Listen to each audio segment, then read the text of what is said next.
Broadcasting from the Cass Corridor in Detroit, it's the Metro, a daily slice of news, culture, and conversation. I'm Robin Vincent. And I'm Tia Graham, and it's our on-air spring fundraiser here at WDET, and that means we need you to support the Metro with a gift of support it to WDET.org. You can use the WDET mobile app or give us a call, 800-959-9338, a human being's on the other side of that phone. That's right, Tia, and our goal for this hour is $1,500. And we have a match on the table for $1,500. That's from our generous Leadership Circle members, and that means that when you give right now, your donation will be matched dollar for dollar. So don't leave a single dollar on the table.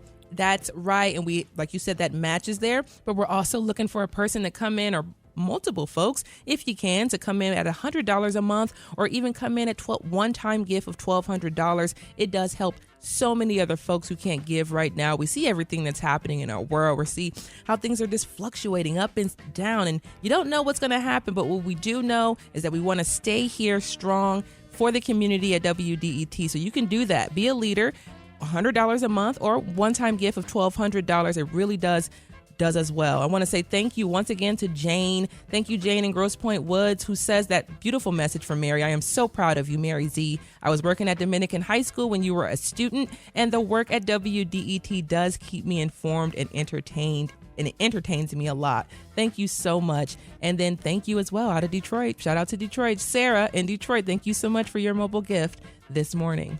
Because you listen to and appreciate the Metro, again, the very best way to support our work to ensure that it stays strong into the future is to go to WDET.org or use the WDET app, make a gift, and leave a comment. Tell us why you choose to support WDET.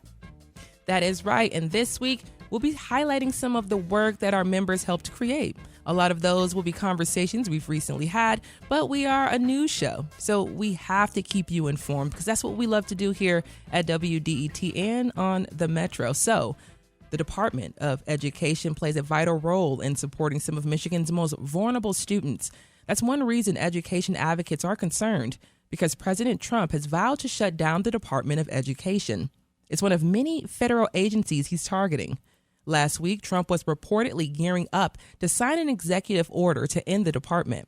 That hasn't happened yet, but his newly appointed Education Secretary, Linda McMahon, confirmed to Fox News on Friday that the department's fate hangs in the balance.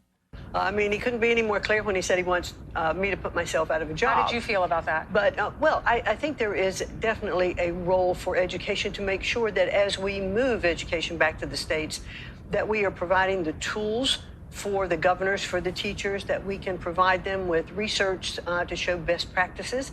Because the president's goal really is to see our scores go up.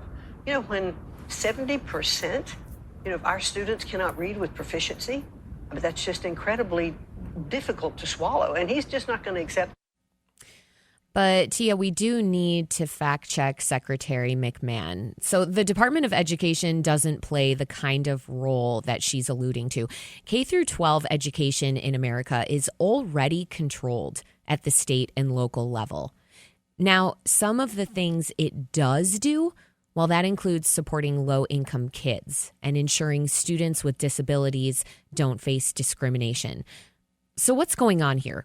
And could Trump legally end the Department of Education? Here to talk through these questions is Jen Daniil. She's the Director of Policy and Research at EdTrust Midwest. That's a nonpartisan organization that's advocating for vulnerable students in Michigan. Jen, welcome to the Metro. Hi, good morning. Thank you for having me.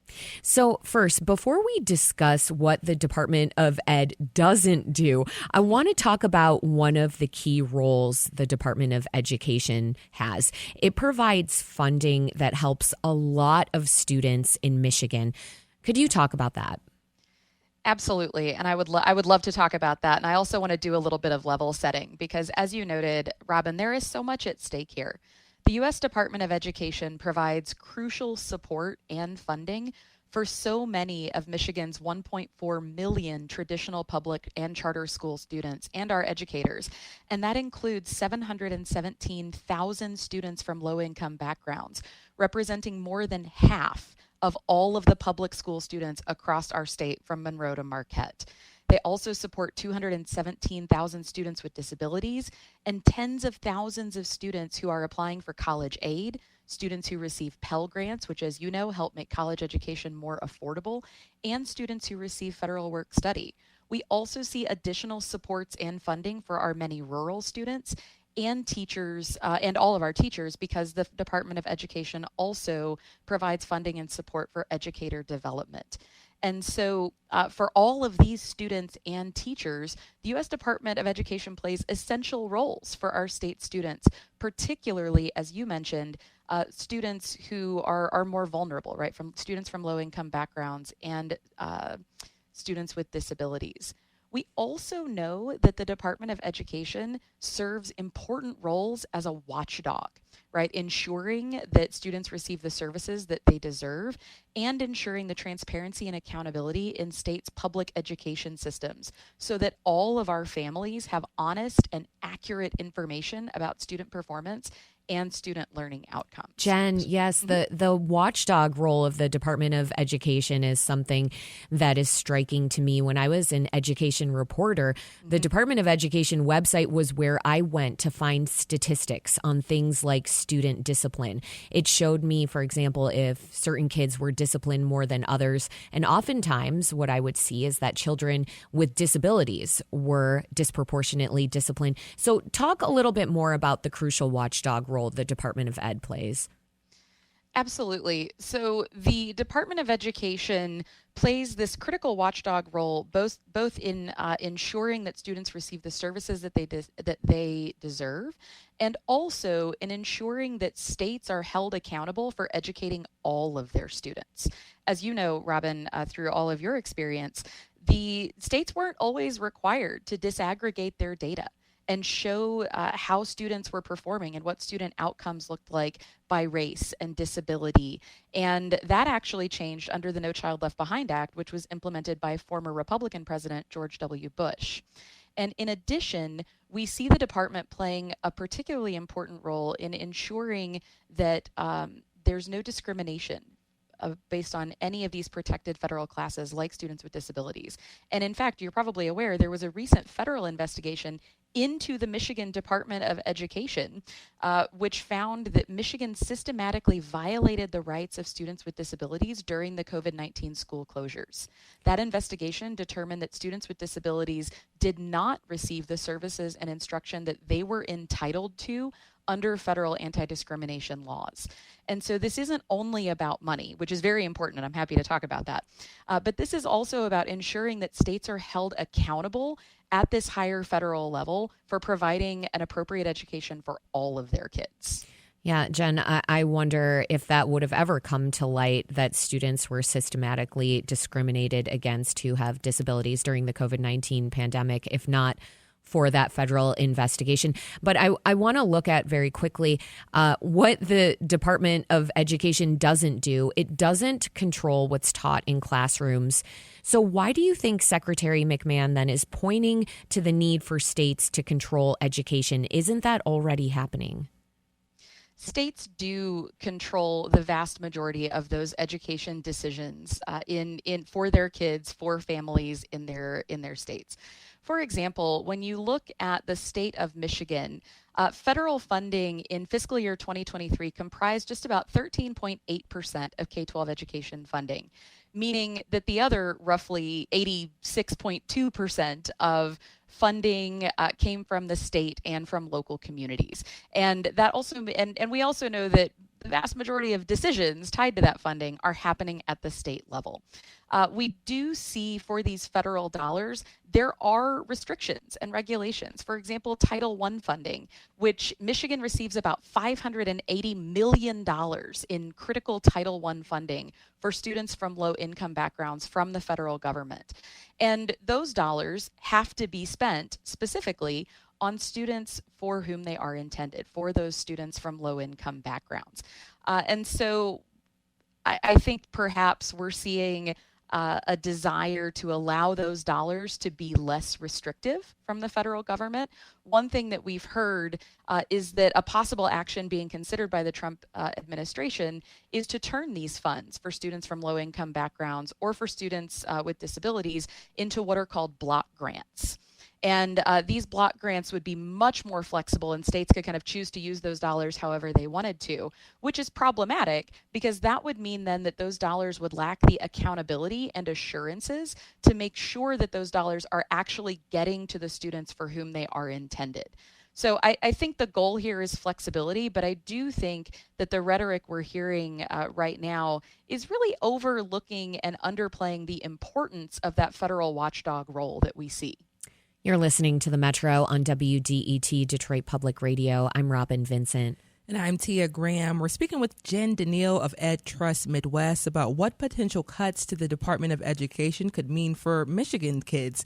Now, Jen, as you mentioned, cuts to the Department of Education would hurt kids in Michigan across the state. But let's now focus and zoom in on Detroit schools because they really have a lot to lose. Over 80% of kids in Detroit schools are eligible for free or reduced meals. That tells us a lot about students coming from low-income households. So in what specific ways could this hurt the education landscape here in Detroit and other districts in Michigan with high concentrations of poverty? And how do classrooms and day-to-day life in schools change in Detroit and other low-income districts?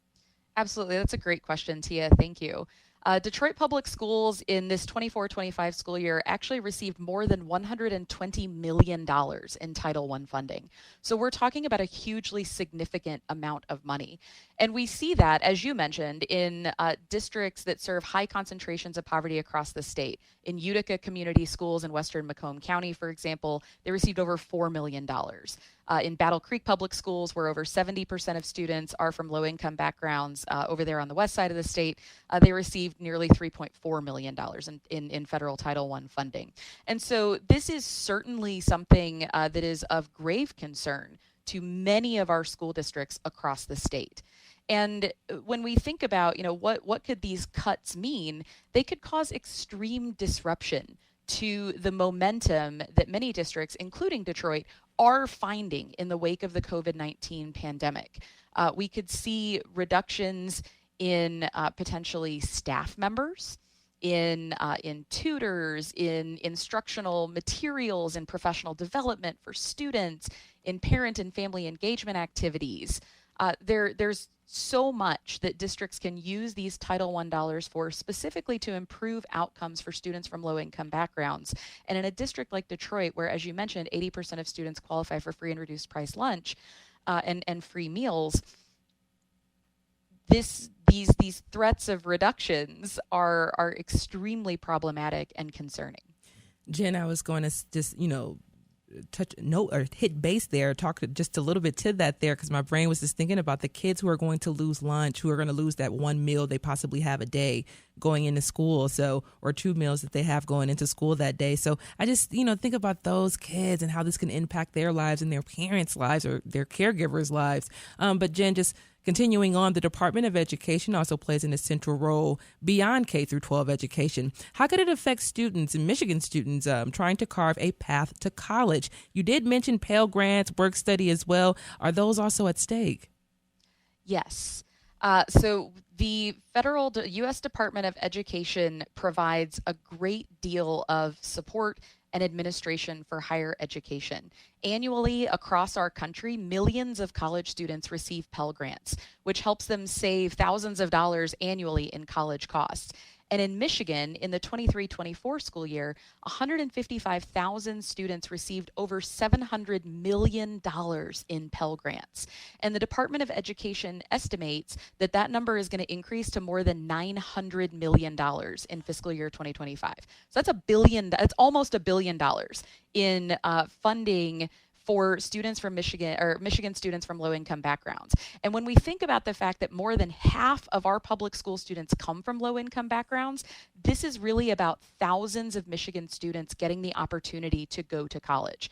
And as you know, our state has a goal, right, of increasing the number of students who are going to college. And our business leaders are asking for more college and career ready, like a more college and career ready workforce. So dismantling the U.S. Department of Education, which administers all of this funding, threatens to just create chaos and to disrupt students' college applications and their dreams of higher education at this critical moment. So while dismantling the Department of Education is unlikely to result in the elimination of the student aid program, the process of moving this operation to another agency, so for example, the U.S. Treasury, that's been floated, right? Or transitioning student loans to private debt collectors, this could cause major disruptions, and it could be a huge concern for prospective and current college students, as well as student loan borrowers. As we know from the recent FAFSA example, right? The U.S. Department of Education simply sought to update the form, right? And we heard thousands of stories of students who could not complete their college applications, or they simply gave up on the process. Moving the student aid portfolio to another agency is a vastly more complex and challenging endeavor. And as we are also seeing cuts to the federal workforce, this just seems like we're setting ourselves up and more importantly, setting our students up for a real disaster.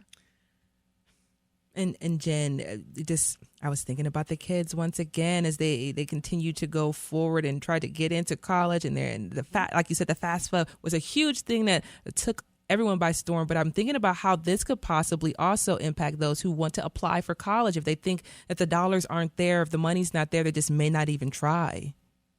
I think you're spot on. I think that's very likely. As we saw through the disrupted FAFSA process, a lot of our kids simply walked away from their dreams of going to college because they just didn't, like, the process was just so broken. That makes me so sad. All right, Jen, so Republicans have opposed the Department of Education since it was created over 40 years ago. We've discussed some of the roles the department plays, but Republicans see this as a federal overreach and that they're returning education back to states. What do you say to that? Well, I think we've already talked about this a little bit, that the states already possess education, right? When you think about the decisions that are made on a day-to-day basis that impact your kids and your family, the vast majority of those decisions are made by the states. What we see here, the federal role is in providing funding, which our schools desperately need, and is in providing oversight to ensure that, frankly, that states are doing the right thing by our kids. That little bit of additional accountability and oversight is what ensures that our kids are protected. Because as we've seen, and I'm sorry to say this, right, but as we saw in Michigan during the COVID-19 pandemic, not all of our kids got what they deserved, right? Our students with disabilities did not receive everything they needed. And to Robin's point, I'm not sure we would have ever known that without the federal role in public education. And I do want to note, as we think about these dollars, right, that this additional federal funding is particularly important in a state like Michigan, which has underfunded public education for so long, right? We absolutely need these dollars, and it's reprehensible to suggest that in a time when our students have greater needs than ever before and have such a large hill to climb in overcoming pandemic learning losses, that we would be talking about breaking parts of public education instead of building those things up. And Jen, last question before we let you go here. President Trump was reportedly gearing up an executive order to end the Department of Education. So briefly, what kind of legal fight could ensue from this if he does sign it? So I think we know that in order to dismantle the Department of Education, this will require an act of Congress, period. That's just the bottom line. But what I think the president can do is what we've seen in other departments, where we could see these administrative actions being taken to eliminate staff, potentially to move different functions of the Department of Education to other departments, which, as we've talked about, could create huge amounts of chaos and have extremely negative effects for our students, particularly our students here in Michigan from low-income backgrounds and our students with disabilities. So even, and I'm not an attorney, right? So I will not comment on what that legal fight could look like. But I will say that even if the executive order doesn't officially dismantle the department, because that would require an act of Congress, there's still a lot of damage that this administration could do. Jen Daniil is the Director of Policy and Research at EdTrust Midwest. That's a nonpartisan organization advocating for vulnerable students in Michigan. Jen, thank you so much for joining us on the Metro. Thank you so much. I was glad to be here.